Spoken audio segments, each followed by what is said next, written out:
Hello everyone, स्वागत है आप सभी का। मेरा नाम है दिव्या कारपेंटर। इस वीडियो में हम बात करेंगे चैट जीपीटी के बारे में। चैट जीपीटी से आप कैसे अपनी प्रिपरेशन को स्मार्ट वे में डाइवर्ट कर सकते हैं। कैसे मैंने चैट जीपीटी का इस्तेमाल किया अपनी गवर्नमेंट एग्जाम की प्रिपरेशन में, और उन सब के बारे में बात करेंगे। क्या क्या जो चीज़ें हैं वो चैट जीपीटी यूज़ करते वक्त ध्यान में रखना चाहिए, इस बारे में भी बात करेंगे। ये बहुत इंपॉर्टेंट है। मैंने क्या सीखा है चैट जीपीटी यूज़ करके, उसके बारे में बात करते हैं। शुरू करते हैं वीडियो। उससे पहले अगर आपने मेरे चैनल को अभी तक सब्सक्राइब नहीं किया है तो चैनल को सब्सक्राइब कीजिएगा, वीडियो लाइक कीजिए, शेयर कीजिए, सब्सक्राइब कीजिए। अच्छा, और कमेंट करने से पहले एक बार आप देख लेना कि ऐसा तो नहीं कि मैंने पूरे वीडियो में लास्ट तक उस कमेंट का जवाब दिया है, क्योंकि मैंने देखा है मेरे पुराने वीडियोस में आप जो मैंने बताया है वीडियो में उसी के बारे में आप वापस से कमेंट करते हैं, इसलिए कह रही हूँ। और फील फ्री टू कमेंट। देखिए, अगर आप कोचिंग नहीं कर रहे हैं या फिर किसी कोचिंग इंस्टीट्यूट की सहायता नहीं ले रहे हैं गवर्नमेंट एग्जाम प्रिपरेशन में, तो आपको चैट जीपीटी और आपके लिए हेल्पफुल हो सकता है। स्मार्ट वे में आपकी प्रिपरेशन में मदद कर सकता है चैट जीपीटी।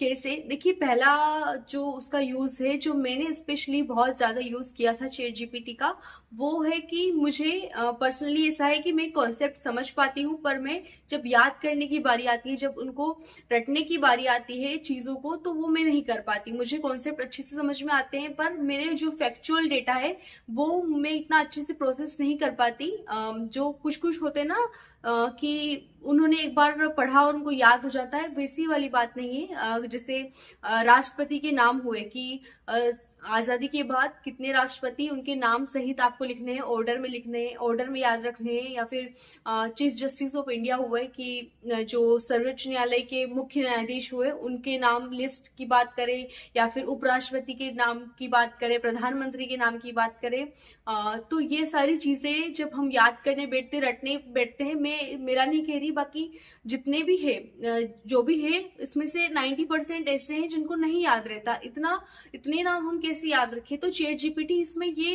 हेल्प करता है कि वो बहुत अच्छी ट्रिक्स दे देता है।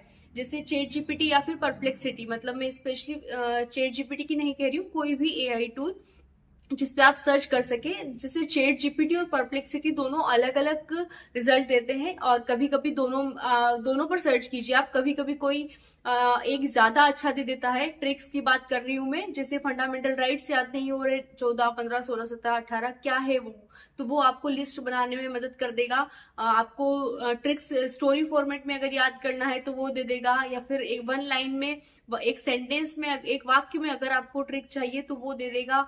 और जैसे गूगल सर्च करते हैं हम, पर इतनी अच्छी ट्रिक्स नहीं आती। मैंने जो पर्सनली वो यूज किया है बहुत ज्यादा, वो इसी के लिए किया है। और मैंने अपनी एक मतलब मैं कह सकती हूँ कि मैं उस एक जगह इकट्ठा कर लेती हूँ, उसको लिख लेती हूँ हाथ से, किसी कॉपी में या फिर कहीं भी, जिस सब्जेक्ट स्पेसिफिक बात कर रही हूँ कि कहीं भी लिख लेती हूँ, एक जगह लिखती हूँ, और एग्जाम में जाने से पहले एक बार आप उसे पढ़ लेंगे तो बहुत अच्छा होगा। और वो आपको बहुत जैसे ट्रिक्स के लिए तो बहुत अच्छी हेल्प करेगा।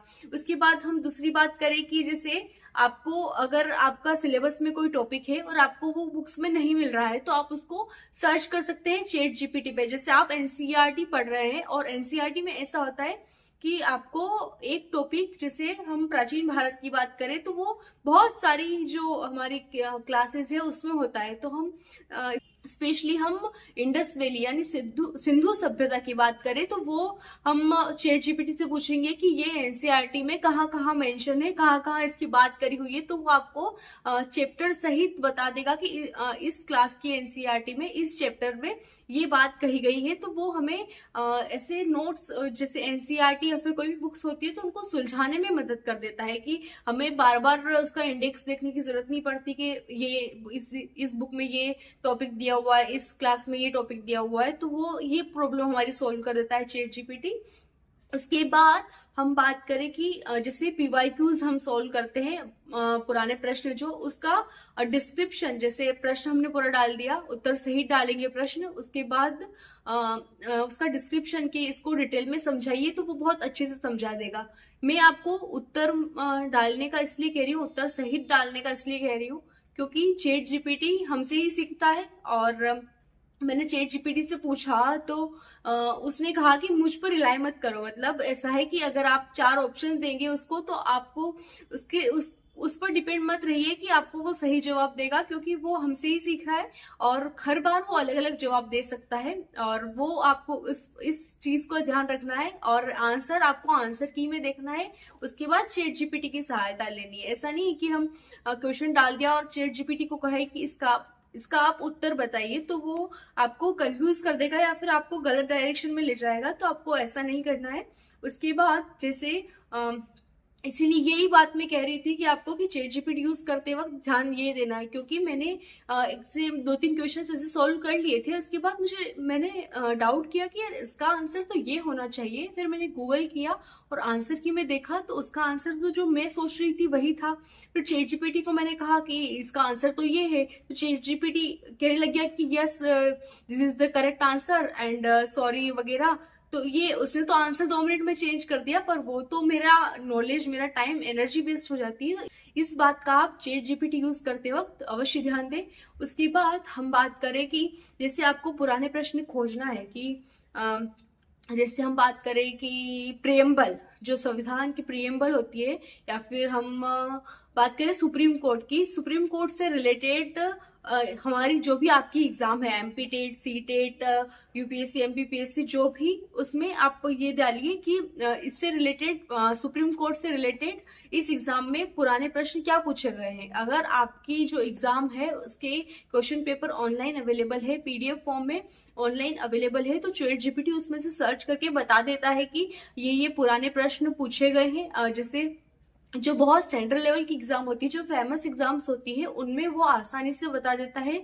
और कुछ एग्जाम्स ऐसी होती है जो बहुत सारे जो कैंडिडेट्स है वो नहीं देते हैं, तो उसमें उसका डेटा भी ऑनलाइन कम अवेलेबल होता है। और जैसे बहुत फेमस एग्जाम है आपकी, तो वो आप डालिए, चैट जीपीटी पे डालिए कि सुप्रीम कोर्ट से रिलेटेड इस एग्जाम में पुराने प्रश्न क्या क्या पूछे गए हैं, तो वो आपको ये भी बता देता है, उसके सॉल्यूशन दे देता है।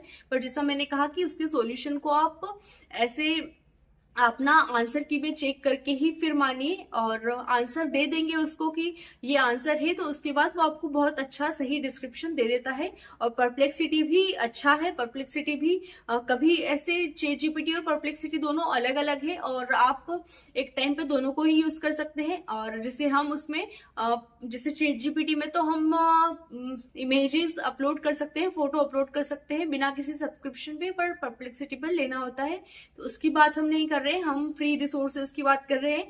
और वहां पर भी हम टाइपिंग कर सकते हैं, टाइप करके पूछ सकते हैं, फिर क्वेश्चन ही अपलोड कर देते हैं, तो वो हमें सही दे देता है। उसके बाद हम अगर पीडीएफ अपलोड करते हैं तो एनालिसिस भी कर देता है।